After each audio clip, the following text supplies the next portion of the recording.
Live from Fox 39 and your home team. Eyewitness News at 9 starts now. We caught a glimpse of some winter weather here in the state line last night into this morning. Coming up, we share some tips on how to prepare for winter storms. Plus, the man in red is back again in the Forest City. In a few minutes, we'll tell you if he plans one last stop before the big day. And the FDA approves emergency use authorization of Pfizer's coronavirus vaccine. We'll share some history on when emergency use was first used in the United States. Good evening, I'm Alexis Carpello. Thanks for joining us tonight. We'll get to those stories shortly, but first we learn a Rockford man was found with a stolen rifle and drugs during a traffic stop. Dominic Williams was arrested Friday night. Winnebago County sheriffs pulled Williams over on Webster Avenue, just a few blocks south from West State Street. Officers say they found a loaded rifle in the vehicle. That rifle was stolen from North Carolina. Williams faces a list of charges including unlawful use of weapons by a felon and not having a FOID card. His court date is set for Monday. And as Joey just recently told us, snow was falling throughout the state line. With snow comes ice and sometimes dangerous weather for traveling. Our Ari Bruckman shares some tips on how to prepare for winter weather this year.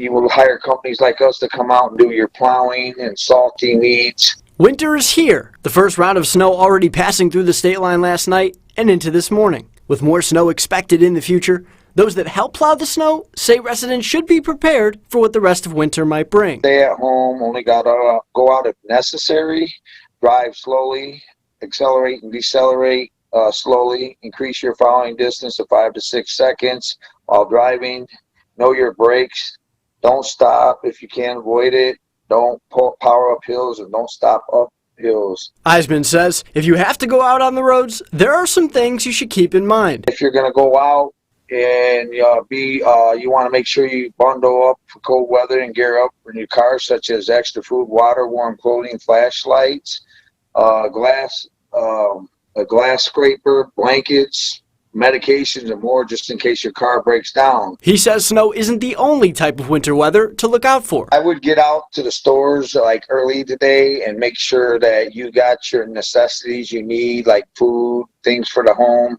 and try to avoid going out whatsoever, because we're going to have probably black ice and everything tonight because the weather's going to drop down to like, I think, 19 degrees they're talking. So we definitely want to try to avoid even going out. In Rockford, for your home team, I'm Ari Bruckman.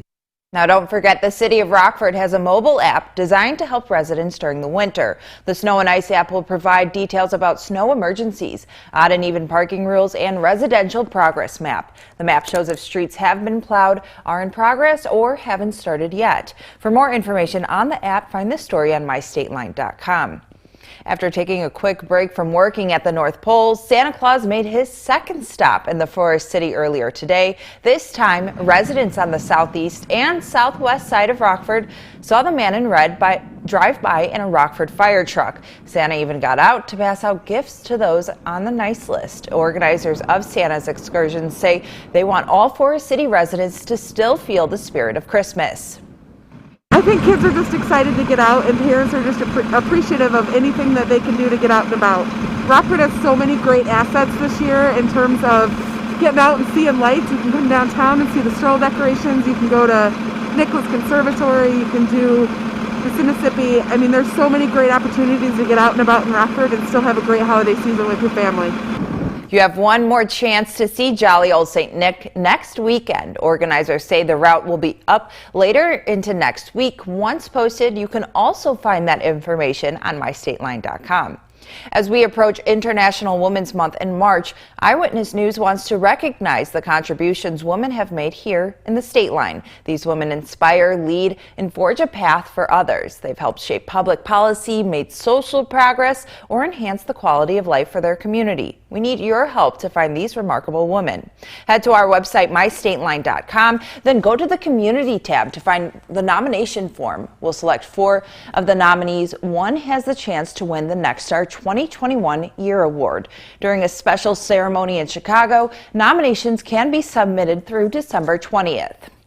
8 state line residents lose the fight against COVID in the past 24 hours. Well over 8,000 new COVID cases are being reported today, including an additional 127 deaths. Throughout the pandemic, more than 14,000 people have lost their life to COVID. Right now, more than 5,000 residents are in the hospital with COVID. Over 20% of them are in the ICU, and 627 are on ventilators. The state's rolling average is at 10.8%. Taking a look at the positivity rates in Illinois, all but one county sees a drop in their percentage, bringing Region 1's 7-day rate down to 12.9%. Ogle County only up by 0.1%. The rolling average is now 12.9%. Looking around the region, Winnebago is at 14.4%, Stevenson at 9.2%, as well as Boone dropping to 15.3%. Boone is the highest county in the region, but has recently seen a significant drop in the rate there. The lowest rate being reported is Joe Davies at 8%. As we learned yesterday, Pfizer's COVID-19 vaccine was granted emergency use authorization for distribution. That phrase, emergency use, has become a part of our daily talk of COVID-19, but what constitutes emergency use? Well, the concept was developed for situations like the one we're currently in.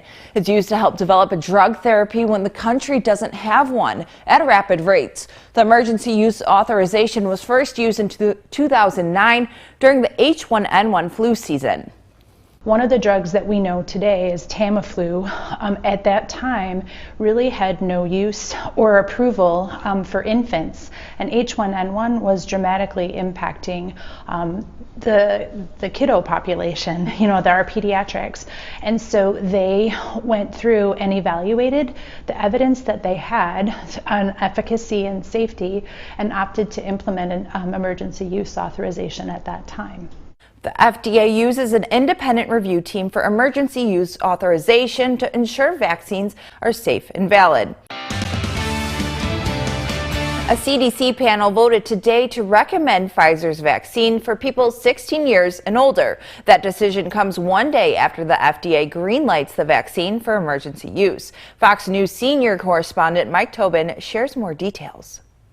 In less than 24 hours, the first doses of a coronavirus vaccine will ship out, kicking off the largest immunization campaign in U.S. history. Pfizer says starting Sunday morning, trucks will leave from the company's manufacturing plant here in Kalamazoo, Michigan, and a center in Wisconsin. UPS and FedEx will then deliver the shots to sites across the country. We expect 145 sites across all the states to receive vaccine on Monday.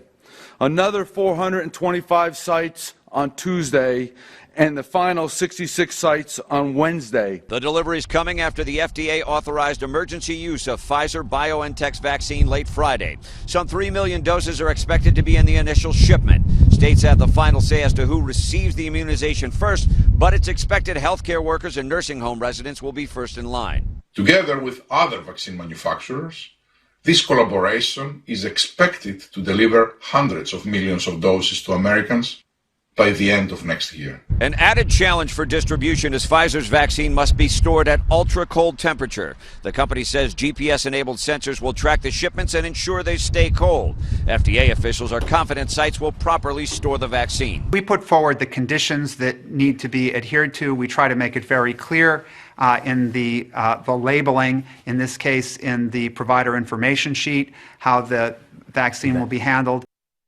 That was Mike Tobin reporting. The FDA is scheduled to review Moderna's vaccine next Thursday. Now, your first warm weather forecast with meteorologist Joey Marino.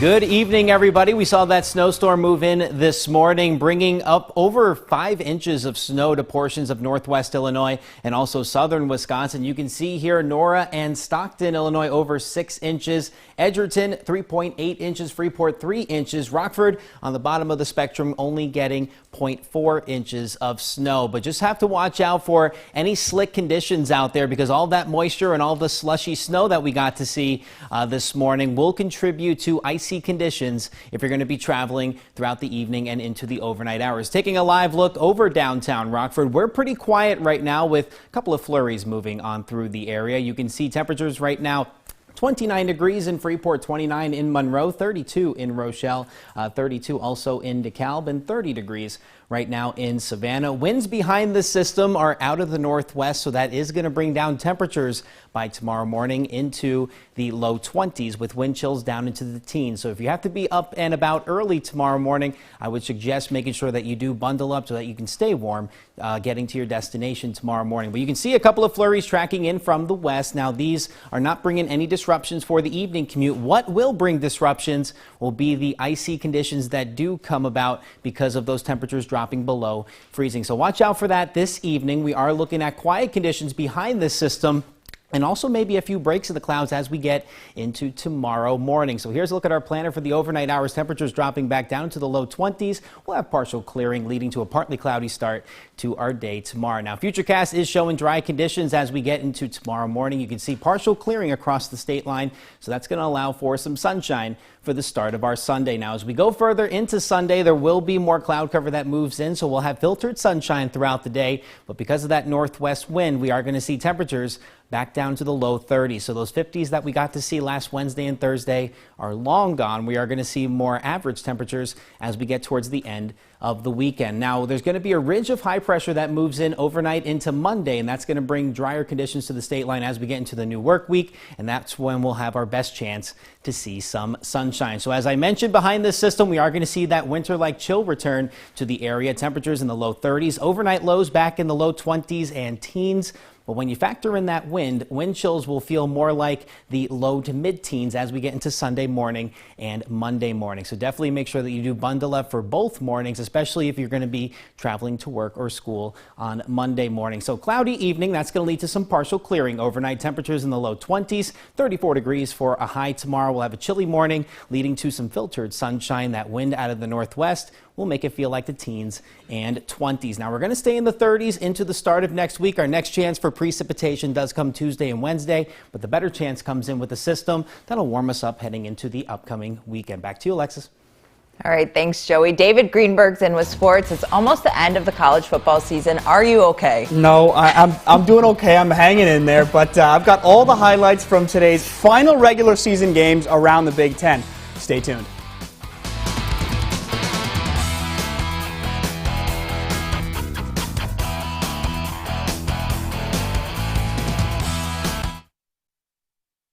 Now, the Napleton Sports Desk with David Greenberg.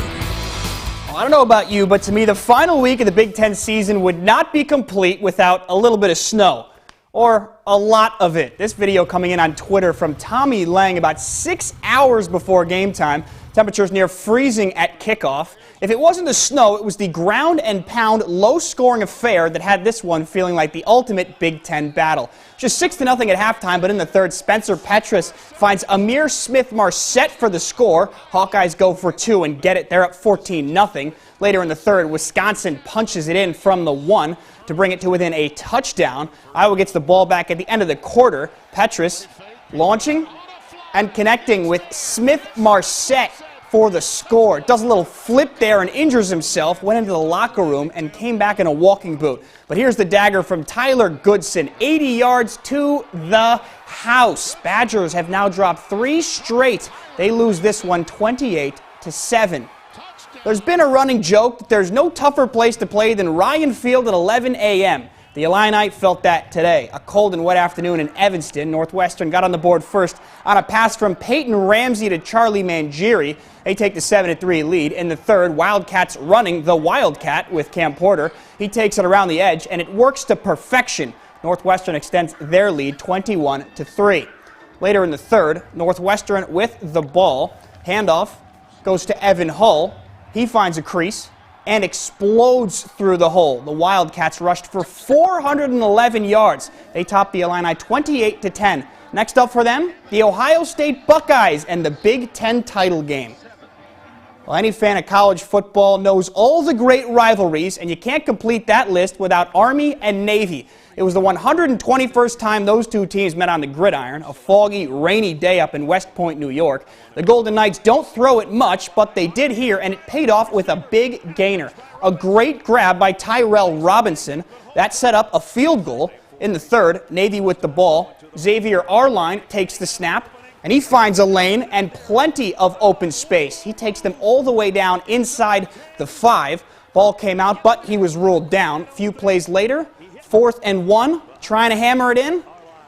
And Army comes up with the huge goal line stop. This was a 3-0 game in the 4th, but at the end, Army finally found the end zone for the first score of the game. That's Tyheer Tyler with the rushing touchdown. Army takes this one. They take home the Commander-in-Chief's trophy with the 15-0 shutout. The Huskies unfortunately couldn't pull off the win today. They fall to Eastern Michigan 41-33 and close out a winless 0-6 season. But we have a sad note tonight before I wrap up. Former Hononegah High School coach, teacher, and administrator Larry Weber died this week at the age of 79. He had a 20-year run as Hononegah's head baseball coach from 1978 through 1998. The Indians had a stretch of 15 consecutive winning seasons during that time. You can find information regarding Weber's upcoming funeral and visitation by clicking on the story on our website at mystateline.com.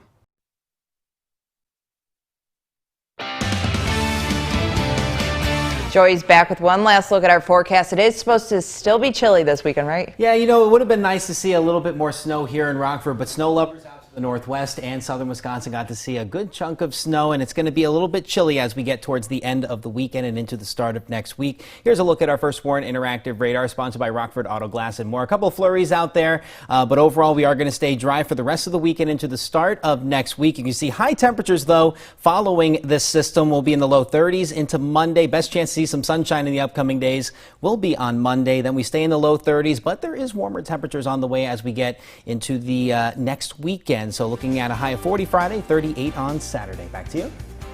Thanks, Joey. Well, thank you for joining us. We'll see you tomorrow night. Have a great night.